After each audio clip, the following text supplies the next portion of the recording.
Hello guys, welcome to my channel guys. Gabi dito guys, madaling araw guys, nag-drive si husband kasi kailangan niyang makarating sa place na dapat sa time na yun.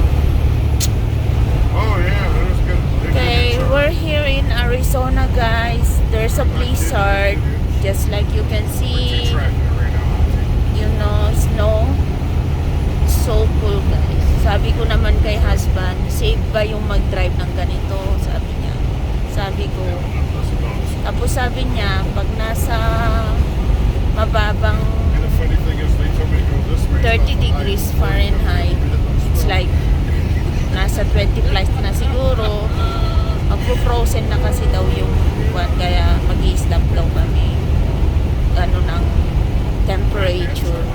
Pero now, it's like 30 degrees Fahrenheit. It's okay, guys. Dahil marami na siyang alam na karanasan about sa mga ganitong climate, guys. Dahil si husband, for how many years na din nagda-drive. Ganun, guys. So, yan. So cool pag Mustang, guys. Grabe.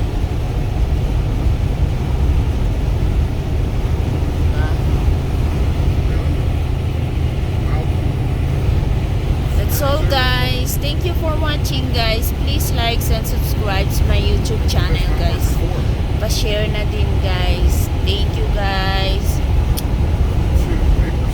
Ingat kayo guys. Love you all. God bless guys. Bye bye.